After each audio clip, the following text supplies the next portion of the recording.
Astro TV அனுசூய நேயர்களுக்கு வணக்கம். உங்கள் ஜோதிடர் முருகேசன் பேசுகிறேன். இன்றைய வீடியோவில் கடகராசிக்காரர்களுக்கு இந்த மே மாதத்துல என்னென்ன பலன்கள் நடக்க இருக்கிறது என இன்றைய வீடியோவில் நாம் பார்க்க இருக்கிறோம். தமிழுக்கு குரோதி வருடம் சித்திரை மாதம் 18ஆம் தேதி முதல் வைகாசி மாதம் 18ஆம் தேதி வரை, ஆங்கில தேதிக்கு மே மாதம் 1ஆம் தேதி முதல் 31ஆம் தேதி வரை. கடகராசிக்காரர்களுக்கு இந்த மே மாத கிரக நிலவரங்களை பார்த்தோமானால், ராசிக்கு 3ஆம் இடத்திலே கேது, 8ஆம் இடத்துல சனி, 9ஆம் இடத்துல செவ்வாய், புதன், ராகு, 10ஆம் இடத்துல சூரியன், சுக்கிரன், 11ஆம் இடத்துல குரு சஞ்சரிக்கிறார்கள். அதே போல இந்த மாத கிரக பயிற்சிகளை பார்த்தோம்னா, மே மாதம் 1ஆம் தேதி லாபஸ்தானத்துல குரு பகவான் சஞ்சாரம் செய்திருக்கிறார். மே மாதம் 6ஆம் தேதி புதன் பகவான் ராசிக்கு 10ஆம் இடத்துல அமர இருக்கிறார். மே 14ஆம் தேதி சூரிய லாபஸ்தானத்துல சஞ்சாரம் செய்திருக்கிறார். மே 20ஆம் தேதி சுக்கிர பகவான் லாபாதிபதி லாபஸ்தானத்துல அமர இருக்கிறார். மே 24ஆம் தேதி புதன் பகவான் லாபஸ்தானத்துல அமர இருக்கிறார். இந்த மாதம் கடைசியில மே 31ஆம் தேதி செவ்வாய் 10ஆம் இடத்துல சொந்த வீட்டில் அமர இருக்கிறார். இதான் இந்த மாத கிரக பயிற்சிகள். இப்ப கடகராசிக்காரர்களுக்கு இந்த மாதம் எப்படி இருக்கும்? கடகராசிக்காரர்களுக்கு இந்த மாதம் பாத்தீங்கன்னா சூரியன் 10ஆம் இடத்துல இருக்கிறார். மாத ஆரம்பத்துல சூரியன் உங்களுக்கு கடகராசிக்காரர்களுக்கு 2ஆம் அதிபதி 10ஆம் இடத்துல இருக்கிறார். உங்களுக்கு பணம் சார்ந்த விஷயத்துல அதிர்ஷ்டங்கள் ஏற்படும். உங்க பேச்சுக்கு மரியாதை கிடைக்கும். அதுவும் 2ஆம் ஆதி உச்சம் பெற்று 10ஆம் இடத்துல இருக்கிறார். தொழில் ஸ்தானத்துல வீடு கொடுத்த செவ்வாய் குரு வீட்டில இருந்து அந்த குரு லாபஸ்தானத்துல இருக்கிறார். அதே போல 2ஆம் அதிபதி உங்களுக்கு 10ஆம் இடத்துல இருக்கிறது. கொடுக்கல் வாங்கல் சார்ந்த துறையில் இப்ப உங்களுக்கு அதிர்ஷ்டங்கள் உண்டு. வராத பணமெல்லாம் சேரும் கடகராசிக்காரர்களுக்கு இந்த மாதம். ஏன் அப்படின்னா, உங்களுக்கு தனாதிபதி 10ஆம் இடத்துல தொழில் ஸ்தானத்துல இருக்கிறார். இது சிறப்பு. இன்னும் சொல்ல போனா 10ஆம் இடத்துல சூரியன் உச்ச நிலையில் இருக்கிறார். மே 14ஆம் தேதி வரையும் சூரியன் 10ஆம் இடத்துல சஞ்சாரம் செய்யக்கூடிய காலம் மன தைரியம் அதிகரிக்கும். இதுக்கு முன்னால இருந்த தைரியத்தை விட சூரியன் 10ஆம் இடத்துல இருக்கும்போது ஒரு புது தைரியம் இருக்கிற மாதிரி தெரியுங்க கடகராசிக்காரர்களுக்கு. அதே போல அரசாங்க வழி நன்மையை தரும். அரசாங்க அதிகாரிகளால் ஆக வேண்டிய காரியங்கள் வெற்றிகரமாக நடந்தேறும். அதே போல சுபகாரிய பேச்சுக்கள் நன்மையில முடியும். சில புண்ணிய ஸ்தலங்களுக்கு சென்று வரக்கூடிய யோகத்தை கொடுக்கும். 10ஆம் இடத்துல சூரியன் பலமாக சஞ்சாரம் செய்து கொண்டிருக்கிறார். இது சிறப்பு. உங்களுடைய கௌரவம் அந்தஸ்து எல்லாம் அதிகரிக்கும் அப்படின்னு சொல்லலாம். உங்க பேச்சுக்கு மரியாதை கிடைக்கும். வாக்காதிபதி 10ஆம் இடத்துல உச்சநிலையில் சஞ்சாரம் செய்வது. அதே போல மே மாசம் ஒரு 14 தேதிக்கு பிறகு லாபஸ்தானத்துல சூரிய பகவான் அமர இருக்கிறார். இது ஒரு மிகப்பெரிய சிறப்பு.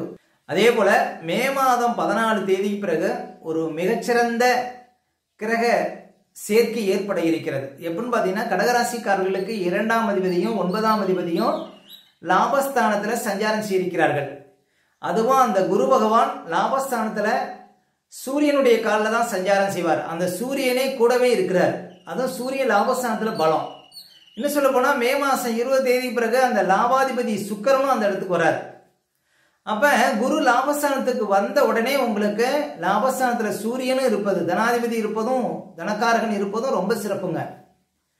அப்ப இந்த குரு பயிற்சி நடந்த உடனே பாத்தீங்கன்னா உங்களுக்கு அதிர்ஷ்டங்கள் சிறப்பா இருக்கும்.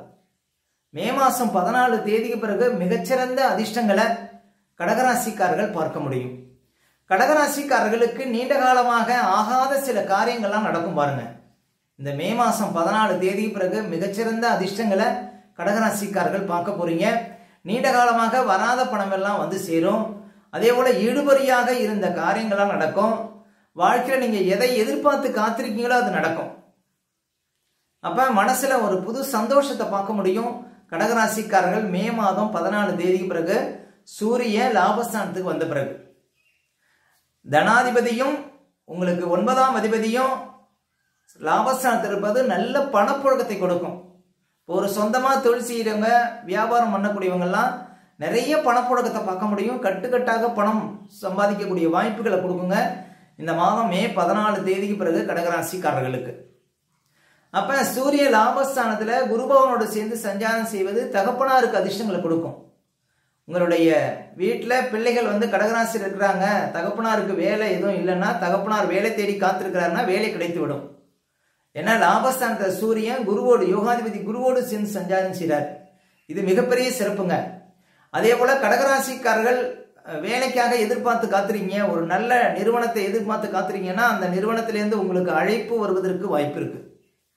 அப்ப நல்ல நிறுவனத்துல வேலை கிடைப்பதற்கும் வாய்ப்பு இருக்குங்க. ஏன்னா குரு பகவான் உங்களுக்கு லாபஸ்தானத்துல இன்னும் ஒரு வருஷம் சஞ்சாரம் செய்திருக்கிறார். இந்த ஒரு வருஷத்துல பாருங்க, சூரியன் இப்போ ஸ்டார்டிங்லேயே உங்களுக்கு லாபஸ்தானத்துல வந்துட்டார். மீண்டும் சூரியன் அந்த இடத்துக்கு வரதுக்கு இன்னும் ஒரு வருஷம் ஆகும். அந்த குரு பயிற்சி ஆகும்போது தான் அந்த சூரியன் அந்த இடத்துக்கு வருவார். அப்ப இந்த காலகட்டங்கள் உங்களுக்கு அரசாங்கத்தினால நல்ல அதிர்ஷ்டங்கள் ஏற்படும். அதே போல தீர்க்க முடியாத சில பிரச்சனைகளுக்கு தீர்வு கிடைக்கும். தகப்பனார் வழி சொத்துக்கள் கிடைப்பதற்கு வாய்ப்பு இருக்கு. புண்ணியஸ்தலங்களுக்கு சென்று வரக்கூடிய யோகத்தை கொடுக்கும்.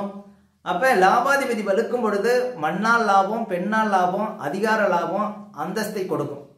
இப்படி தொட்டதெல்லாம் வெற்றியில முடியுங்க கடகராசிக்காரர்களுக்கு இந்த மே மாசம் ஒரு 14 தேதிக்கு பிறகு. அதே போல சுக்கிரன் பாத்தீங்கன்னா மாத ஆரம்பத்துல 10 இருக்கிறார். மே மாசம் 20 தேதி பிறகு லாபஸ்தானத்துக்கு வரார். லாபஸ்தானத்துக்கு வந்த பிறகு மிகப்பெரிய அதிர்ஷ்டங்களை, மிகப்பெரிய மாற்றங்களை கடகராசிக்காரர்கள் பார்க்க போறீங்க. மீண்டும் சுக்கிரன் அந்த இடத்துக்கு வருவதற்கு அந்த குரு பயிற்சியாகும் போதுதான் வருவார். அப்ப இந்த காலம் பாருங்க சிறப்பான காலம்.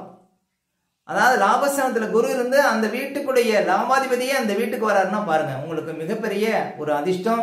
9 கூடியவனும் 11 கூடியவனும் சேர்ந்து லாபஸ்தானத்தில் இருப்பது, நீங்க எந்த முயற்சி எடுத்தாலும் அந்த முயற்சி வெற்றியில முடியும்.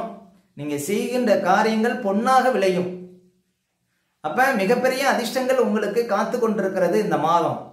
இந்த மாதம் மே மாசம் ஒரு 14 தேதி பிறகு சூரியன் லாபஸ்தானத்துக்கு வந்துருவாரு.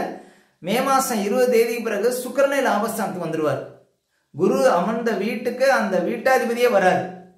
அப்ப மிகப்பெரிய ஒரு மாற்றங்களை, மிகப்பெரிய அதிர்ஷ்டங்களை இந்த மாதமே பார்க்க போறீங்க கடகராசிக்காரர்கள். அதே போல செவ்வாய் 9ஆம் இடத்துல இருக்கிறார். தகப்பனாருக்கு கொஞ்சம் கஷ்டங்களை கொடுத்தாலும் சூரிய லாபஸ்தானத்தில் இருப்பதனால உங்களுக்கு குறைவு இருக்காது. தகப்பனாருக்கு பெரிய பாதிப்புகள் இருக்காது. அதே போல செவ்வாய் 9ஆம் இடத்துல இருப்பது என்ன, கடகராசிக்காரர்களுக்கு செவ்வாய் முதல் தர யோகாதிபதிங்க. அவர் பாக்கியஸ்தானத்தில் இருக்கிறார். அது ஒரு வகையில் நன்மைதான். அதே போல புதன் பகவான் பாத்தீங்கன்னா கடகராசிக்காரர்களுக்கு 3க்கும் 12க்கும் அதிபதிங்க. அவர் மாத ஆரம்பத்துல 9ஆம் இடத்துல இருக்கிறார். அப்புறம் பாத்தீங்கன்னா 10ஆம் இடத்துக்கு வர்றார். புதனுக்கு 10ஆம் இடம் சிறப்பு தான். புதனால உங்களுக்கு கெடுபலங்கள் இருக்காது. மொத்தத்துல பாத்தீங்கன்னா கடகராசிக்காரர்களுக்கு குரு பகவானுடைய பயிற்சிக்கு பின்னால உடனே அதிர்ஷ்டங்கள் ஏற்பட இருக்கிறது. அந்த வீட்டுக்கு சூரியனும் வர இருக்கிறார். லாபாதிபதியும் அந்த வீட்டுக்கு வருவதனால, அதாவது பயிற்சியான உடனே பாத்தீங்கன்னா பல தீர்க்க முடியாத சில பிரச்சனைகளுக்கு தீர்வு கிடைக்கும். இழுபறியாக இந்த காரியங்கள் நடக்கும். உங்களுடைய ஆசைகள் நிறைவேற போகுதுங்க. இந்த மாதம் கடகராசிக்காரர்களுக்கு இந்த மே மாசம் ஒரு அதிர்ஷ்டகரமான மாசமாக விளங்கும் கடகராசிக்காரர்களுக்கு. அடுத்து கடகராசிக்காரர்களுக்கு சந்திராஷ்டமம். இப்ப கடகராசிக்காரர்களுக்கு இந்த மாதம் எந்த தேதிகள்ல சந்திராஷ்டமம் இருக்கும் அப்படின்னு பாத்தீங்கன்னா, மாத ஆரம்பத்திலேயே உங்களுக்கு சந்திராஷ்டமம் இருக்கும். அதாவது மே மாசம் 2, 3 இந்த தேதிகள்ல உங்களுக்கு சந்திராஷ்டமம் இருக்கும். அதே போல மாச கடைசியிலும் பாத்தீங்கன்னா உங்களுக்கு சந்திராஷ்டமம் இருக்கும். அதாவது மே மாசம் 29, 30, 31 இந்த தேதிகள்ல உங்களுக்கு சந்திராஷ்டமம் இருக்குங்க. இந்த தேதிகள்ல மட்டும் கொஞ்சம் கவனமா இருக்கணும். சந்திராஷ்டம தினங்கள்ல தான் நம்முடைய உடல்காரகன், மனோகாரகன் என்று சொல்லக்கூடிய சந்திரன் 8ல மறையும் பொழுது நம்ம உடல் ரீதியாகவும் மன ரீதியாகவும் அந்த நாட்கள்ல பாதிப்படைவோம். அந்த நாட்கள்ல தாங்க இந்த பதட்டம், படபடப்பு, தெளிவில்லாத நிலை, மனக்குழப்பம் இதெல்லாம் கொடுக்கும். அதனாலதான் சந்திராஷ்டம தினங்கள்ல புது முயற்சிகள்லாம் தவிர்க்கணும். அதே போல வண்டி வாகனத்துல செல்லும் போது பாதுகாப்பு கவசங்கள்லாம் கண்டிப்பா அணியணுங்க. மற்றவங்கள்ட்ட பேசும்போதெல்லாம் ரொம்ப நிதானமா பேச வேண்டிய நாள் பாத்தீங்கன்னா இந்த சந்திராஷ்டம தினங்கள். அதனால சந்திராஷ்டம தினங்களை அனுசரிங்கள், வாழ்க்கையில வளம் பெறுங்கள். மேலும் கடகராசிக்காரர்களுக்கு இந்த மாதம் எந்த தேதிகள்ல பணப்புழக்கம் சிறப்பா இருக்கும் அப்படின்னு பாத்தீங்கன்னா, இந்த மே மாசம் 8, 9, 10, மே 13, 14, 15, மே 18, 19, அதே போல மே 26, 27, 28, 29 இந்த தேதிகள்ல நிறைய பணப்புழக்கத்தை பார்க்க முடியும் கடகராசிக்காரர்கள். ஓகே, இந்த வீடியோ பிடிச்சிருந்தா ஒரு லைக் கொடுங்க. உங்க கருத்துக்களையும் கமெண்ட்ஸ்ல பதிவிடுங்க. நம்ம பல வீடியோ கொடுக்க இருக்கிறோம். நம்ம சேனலை சப்ஸ்கிரைப் பண்ணுங்க. பக்கத்துல வரும் பெல் பட்டனையும் கிளிக் பண்ணுங்க. நன்றி, வணக்கம்.